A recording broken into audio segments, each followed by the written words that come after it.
여러분, 오늘 우리는 골로새서 말씀을 봉독했어요. 이 골로새서 이 말씀은요, 옥중서신이라고 그래요. 로마 감옥에 바울이 갇혀 있을 때 그때 골로새 교회 성도들에게 보낸 편지거든요.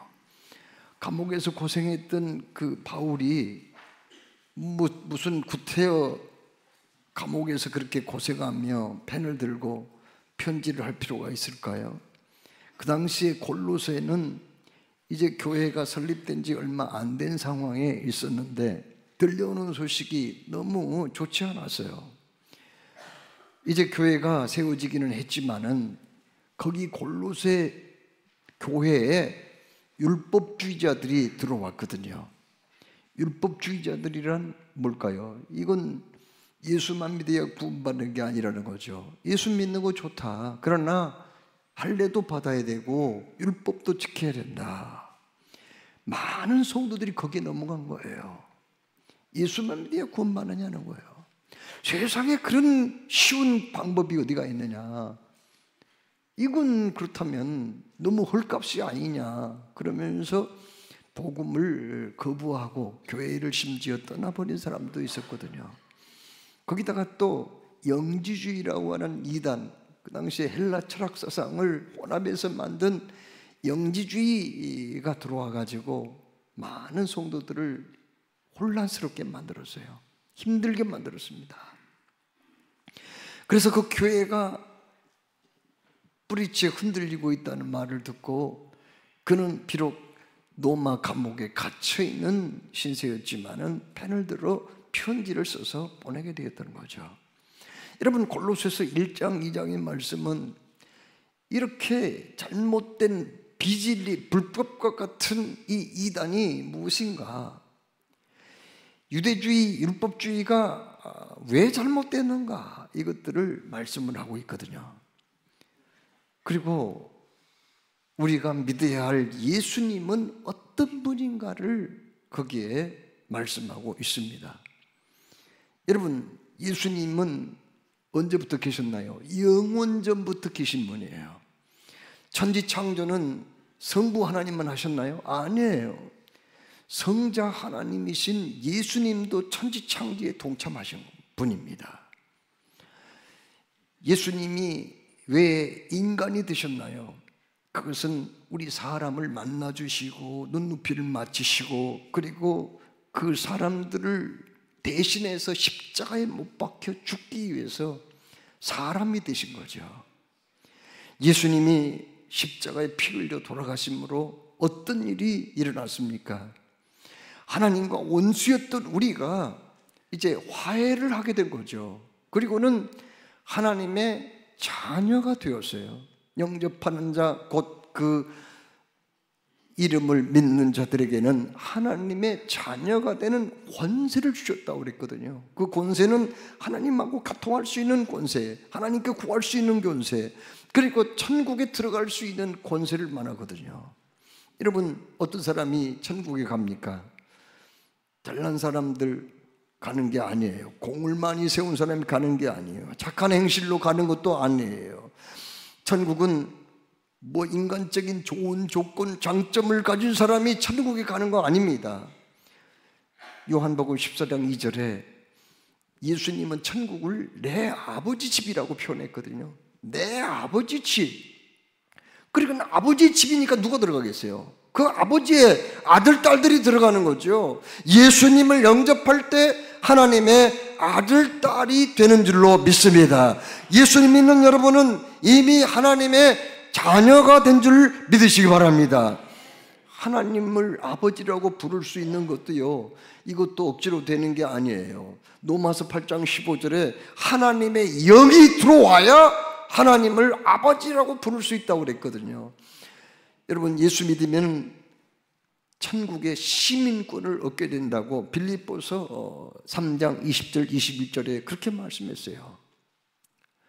거기 뭐라고 말씀했습니까? 우리의 시민권은 하늘에 있는지라 거기로서 구원하는 자 주 예수 그리스도를 기다리노니 그가 만물을 자기에게 복종케 하실 수 있는 자의 역사로 우리의 낮은 몸을 자기 영광의 몸의 형체와 같이 변케 하시리라. 아멘. 그렇습니다. 우리가 대한민국에 살고 있으니까 대한민국 시민권 당연히 있는 거죠. 그러나 대한민국 시민권만 있는 게 아니에요. 우리들은 예수 믿고 구원받았기 때문에 천국의 시민권을 획득한 줄 믿으시기 바랍니다. 미국 여행 가려면 미리서 항공권을 다 예약을 해야 돼요. 그렇죠? 그리고 뭐 KTX를 타고 부산에 가더라도요, 미리서 다 그 표를 준비를 해야 됩니다. 예약을 해야 돼요. 무조건 서울역 간다고 기차 태워주나요? 무슨 뭐 인천공항 간다고 해서 뭐 그냥 미국 비행기 태워주나요? 미리서 다 예약해야죠. 우리는 이미 하늘 생명책에 이름이 기록되어 있기 때문에 이 세상 떠날이 임박해도 너무 그렇게 조급하게 생각할 거 없어요. 안달할 거 없다고요. 시간 맞춰서 가면 되는 거예요. 그게 바로 천국의 시민권이 아니겠어요? 어제 우리 교회 어느 집사님이 돌아가셔서 입관식이 있었어요. 유족들이 다 이렇게 계신 데서 제가 그 집사님 붙들고 기도를 했습니다. 돌아가신 분. 하나님, 집사님이 이렇게 또 투병생활 하시다가 돌아가셨는데, 그러나 이 세상 떠나서 하나님의 나라, 아버지의 나라, 천국에 입성하게 해주신 것 감사합니다. 유족들이 오늘 마지막으로 사랑하는 우리 집사님 얼굴을 뵙는 그런 시간입니다만, 이것은 영원한 이별이 아니고 천국문에서 다시 만나게 될 줄로 믿습니다. 천국의 산소만 간직하고 이루어받게 해주십시오. 이렇게 기도를 했거든요. 여러분, 예수 믿고 구원받은 사람들 하나님의 나라에 들어가게 될 줄로 믿습니다.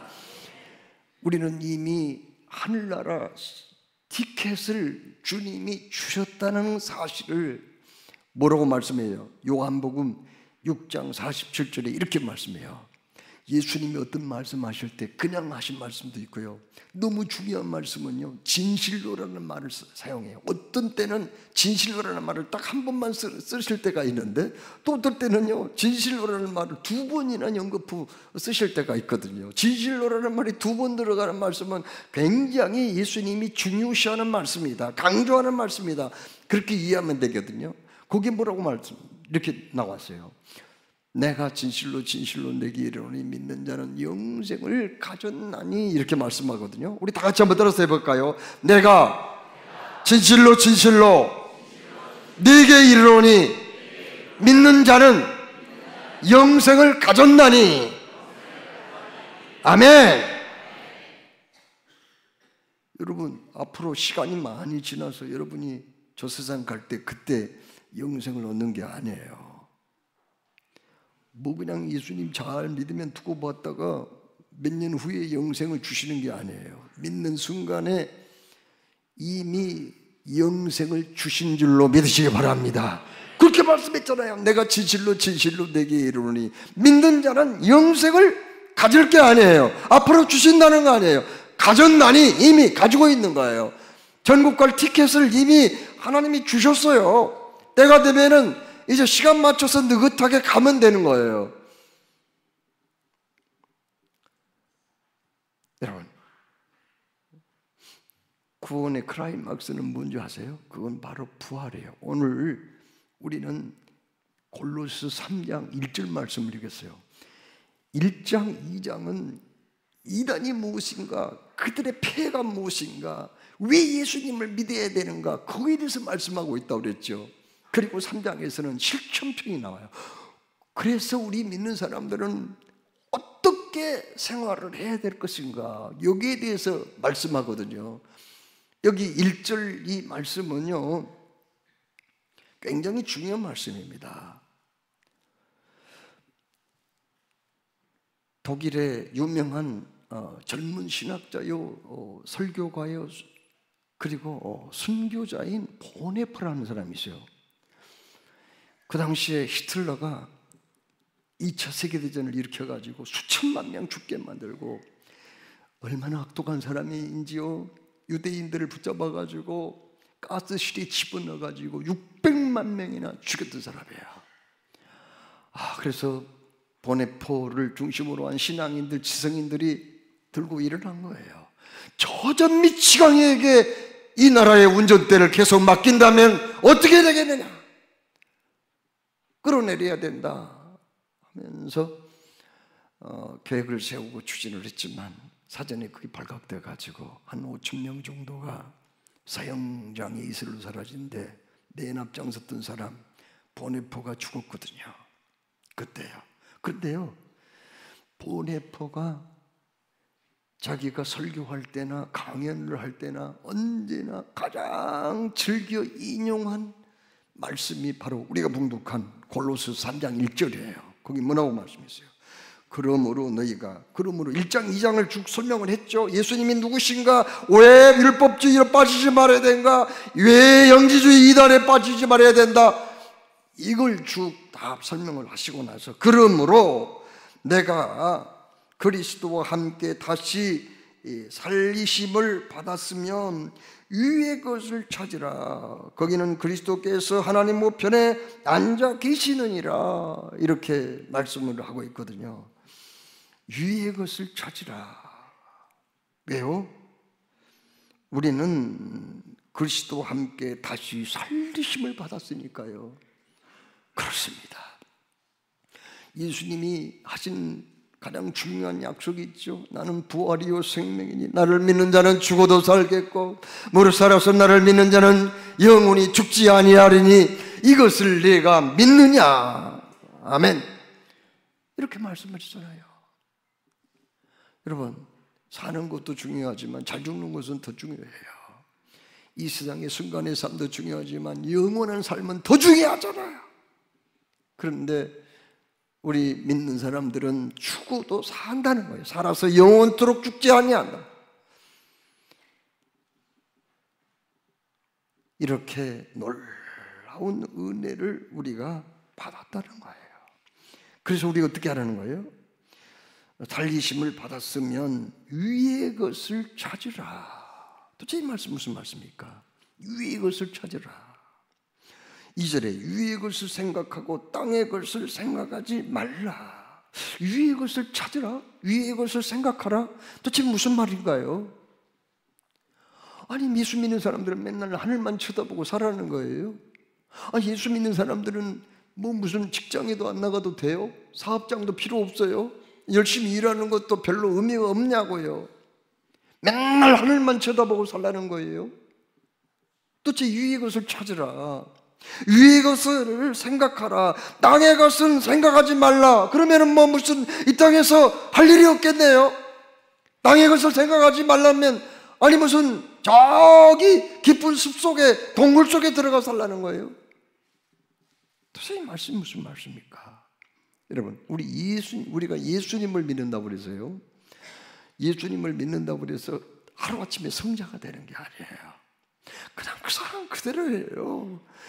예수님 믿은 것 뿐이죠. 사실은 물론 사람에 따라서 급격한 변화가 일어나는 사람도 없잖아 있지만은, 그러나 이 변화, 성화의 이 과정이라는 게 서서히 일어나거든요. 그리고는 천국에 들어가면 그때는 영화의 단계에 들어갔다고 그래요. 영화의 단계에 들어가면은요, 그때는 죄질 생각이 없어져요. 죄성이 다 없어져요. 오늘 여기 5절에 뭐라고 말씀했어요? 그러므로 땅에 있는 지체를 죽이라, 이렇게 말씀했잖아요. 이 지체라는 건 뭘 의미할까요? 죄의 뿌리가 있어요. 우리가 구원받아도 이 죄성이 있다니까요. 죄를 지을 가능성, 죄성이 있는 거예요. 그래서 죄를 짓는 거거든요. 그래서 어떤 죄를 지읍니까? 5절 말씀이 그랬잖아요. 곧 음란과 부정과 사욕과 악한 정욕과 탐심이니 탐심은 우상숭배니라. 이런 죄를 짓게 돼요. 여러분, 죄를 지으면 어떻게 되는 거예요? 죄를 지으면 죄 지었다고 해서 자녀가 된 것을 구원받은 것이 취소되는 거 아닙니다. 우리가 구원받기 위한 회개는 다 유례성이거든요. 한번 우리가 예수님 영접하고 구원받았으면은 그냥 하나님의 자녀가 되었으면 영원한 자녀인 거지, 뭐 마귀 자식이 됐다가 하나님 자식이 됐다가 또 잘못하면 마귀 자식이 돼버리고 그렇지는 않아요. 그런데 우리가 알아야 할 것은 자식들 중에도요, 부모를 늘 기쁘게 하는 자식이 있는가 하면 가끔 가다가 부모님 속썩이는 자식 있잖아요. 자꾸 극길로 빠지고 나쁜 행동하고 해가지고 그러면 어떻게 되는 거예요? 부모님 마음이 너무 아프죠. 너무 실망스럽죠. 정말 살맛 안 나죠. 얼마나 마음이 아파요. 그래서 그 자식을 불러다가 야단을 치든가 아니면은 채찍을 때릴 수도 있잖아요. 5절 말씀이에요. 6절 말씀에 바로 그런 얘기예요. 이렇게 죄를 짓다 보면은 이것들로 말미암아 하나님의 진노가 임하느니라, 이렇게 말씀했거든요. 하나님이 그냥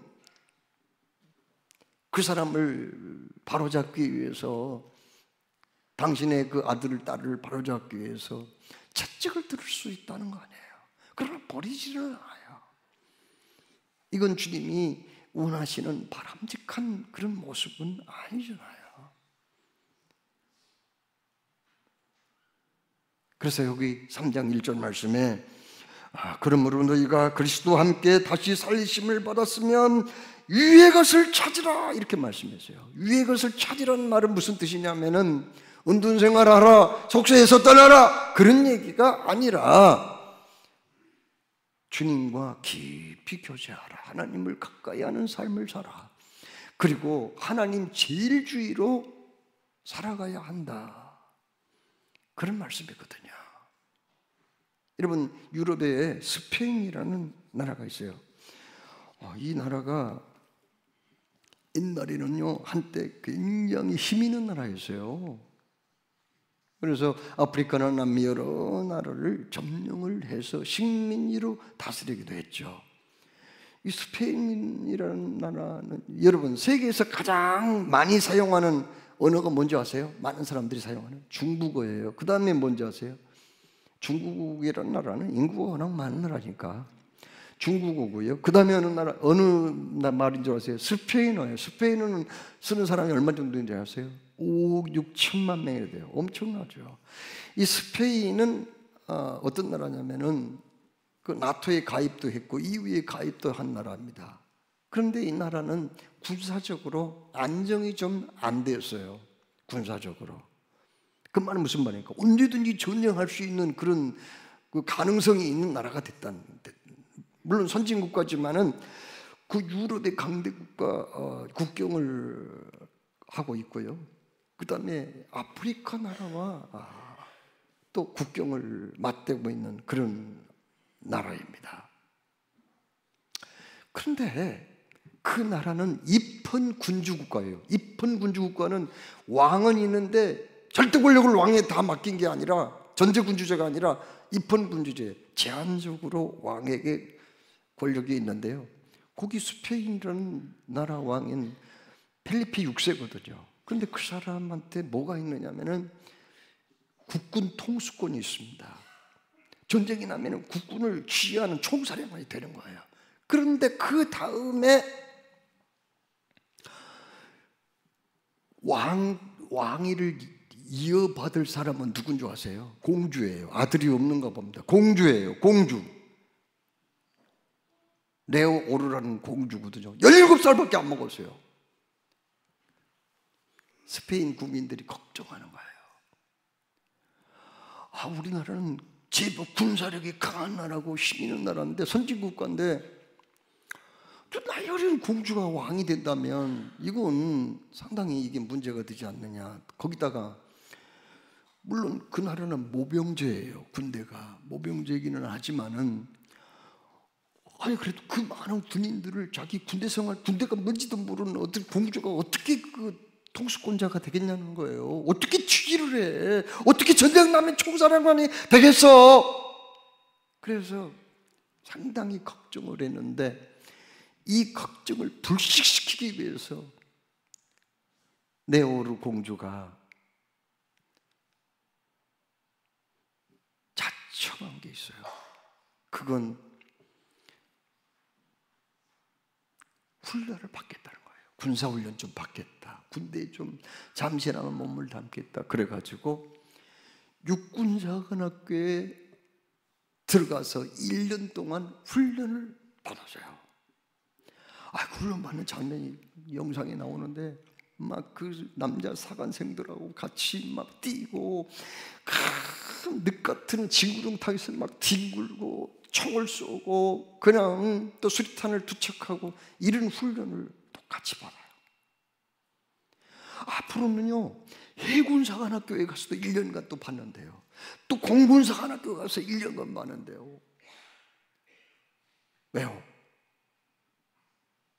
군사령관으로서 전쟁이 나면 자기가 지휘를 해야 하기 때문에 훈련을 받아야 된대요. 여러분, 대통령은 대통령답게 살아야 돼요. 영부인도 영부인답게 살아야죠. 대통령하고 같이 살아가니까요. 국회의원은 국회의원답게, 성직자는 성직자답게, 하나님의 자녀는 자녀답게 살아야 되거든요.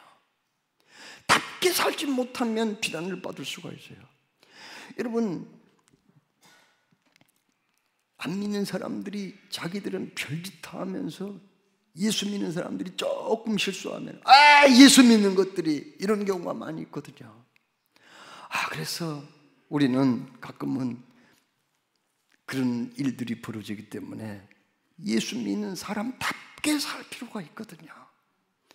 그래서 오늘 여기 말씀에 그러므로 너희가 그리스도와 함께 다시 살리심을 받았으면 위의 것을 찾으라, 이렇게 말씀하세요. 위의 것을 찾으라. 거기는 그리스도께서 하나님 우편에 앉아 계시느니라. 위의 것을 생각하고 땅의 것을 생각하지 말라.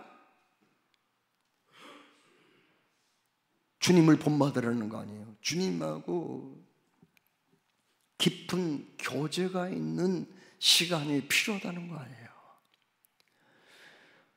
하나님의 음성을 좀 들을 수 있는 신령한 귀가 있어야 된다는 거 아니에요. 그래야지 우리가 주님의 뜻이 무엇인지 알고 주님이 원하시는 그 길을 갈 수 있다는 거 아니겠어요? 여러분,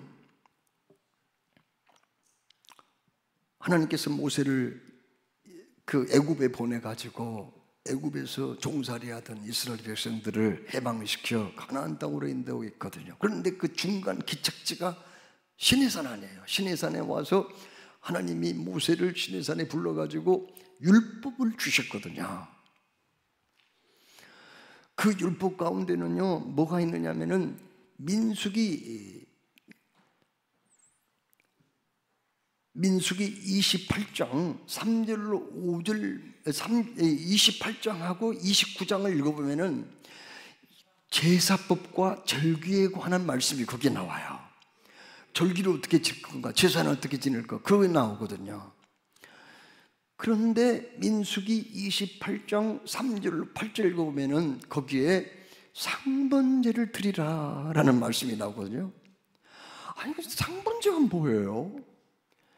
여러분, 이스라엘 백성들이 드리는 제사는요 대부분 죄 때문에 드리는 거예요. 어떤 사람이 죄를 지었어요. 그러면은 흠없는 수컷 양 같은 걸 제사장에게 가져옵니다. 그리고 제사장이 보는 앞에서 그 짐승한테 손을 얹고, 하나님, 내가 이러이러한 더러운 죄를 지었어요, 부끄러워요 하면은 그 죄가 짐승한테 확 옮겨가는 거예요. 그러면은 제사장이 또 칼을 주거든요. 긴 칼을 줘요. 당신 죽여. 그러면은 그 짐승을 갖다가 옆구리를 칼로 푹 찔러요. 그러면 피가 날 거 아니에요. 대야에다 받아가지고 제단 주변에다가 탁 뿌리고, 제사장이 그때부터 작업을 하는 거예요. 가죽을 다 벗기고 내장 긁어내고 각을 뜨는 거예요. 그래서 번제단 위에다가 올려서 태우거든요. 그러면 그 피와 그 고기가 다 타는 그 연기를 흠양하시고 용서해 주는 거예요. 대부분 이스라엘 백성들이 지은 그 죄 때문에 제사를 드리거든요. 근데 상번제는 뭐예요? 상번제는 죄하고 직접적인 상관이 없어요. 어떻게 드리는 건데요? 아침과 저녁으로 흠없는 수컷 어린 양을, 1년 된 수컷 어린 양을 가져와 가지고 아침과 저녁에 드리거든요. 그 짐승만 드리는 게 아니라 고운 가루와 기름 섞어서 소제를 드리고, 또 독주를 제단 그 제물 위에다가 붓는 전제도 겸하여 드리거든요. 이건 뭐예요?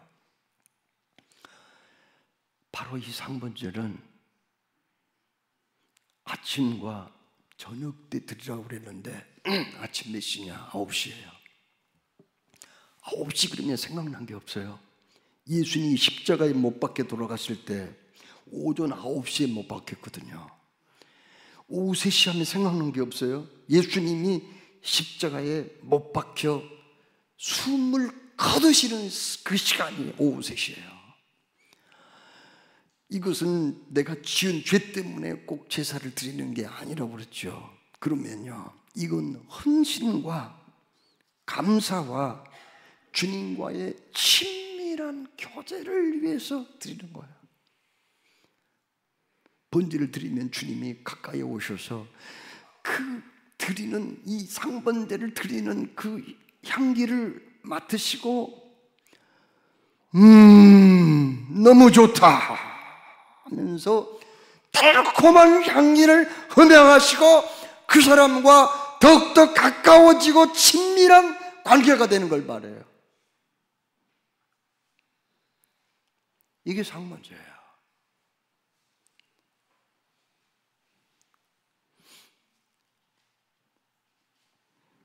너희가 그리스도와 함께 다시 살리심을 받았으면 위의 것을 찾으라. 주님하고 친밀한 교제, 가까워질 수 있는 그러한 시간, 주님께 헌신과 감사를 드리는 그 시간, 바로 그 시간이 바로 상번제, 매일같이 아침 저녁으로 드리는 상번제라는 사실을 민수기 28장과 출애굽기 29장 35절로 46절에 그렇게 말씀하고 계세요. 여러분,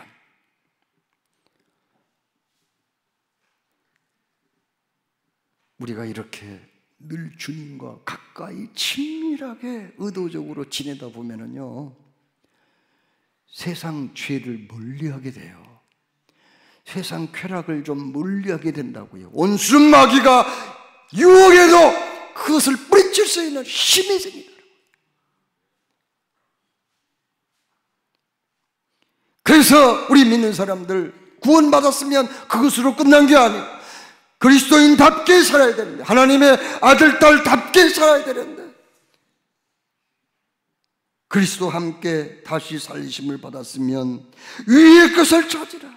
위의 것을 생각하고 땅의 것을 생각하지 말라고 그렇게 말씀을 하신 거죠. 예수님께서는 마태복음 6장 6절에 너는 기도할 때 내 골방에 들어가 문을 닫고 은밀한 중에 계신 내 아버지께 기도하라. 은밀한 중에 보시는 내 아버지께서 갚으시리로다, 이렇게 말씀하셨어요. 골방을 마련해야 된단 말이에요. 이 골방이라는 것은 꼭 공간적인 것을 의미하는 건 아니에요. 그렇지만은 하나님과의 친밀한 교제를 위한 시간이 필요하다는 거 아니에요. 오늘 여기 소제를 하나님 앞에 상번제를 드리려면은 하루의 일과 속에서 시간을 따로 떼놔야 된단 말이에요. 다른 사람 방해가 받지 않고 환경적인 사람적인 사람들과의 어떤 소음이나 방해를 받지 아니할 나와 하나님과의 은밀한 만남을 위한 시간과 장소가 필요하다는 거예요. 그런 골방이 우리에게 필요하다는 거예요. 그게 없다 보니까 자꾸 원수마귀의 유혹에 넘어가지고 세상의 어떤 좋지 못한 문화, 풍조에 휩쓸릴 가능성이 있다는 말이죠. 오늘 여기 설교 말씀 제목이 뭐예요? 지금 고도를 높이세요. 여러분, 영국의 핸들리 페이퍼라고 하는 어떤 그 유명한 이 비행사가 있었습니다. 핸들리 페이지라고 하는 유명한 핸들리 페이지라는 유명한 비행사는요, 이 비행 고계의 세계 1인자입니다.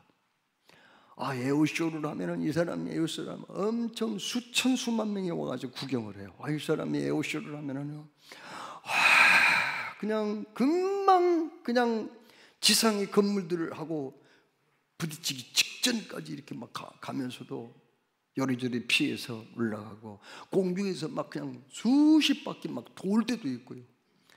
이 사람 에어쇼를 보면은 그냥 사람들이 반복을 하고 박수갈채를 그냥 보내지 아니할 수 없을 정도로 그렇게 뛰어난 비행사였어요.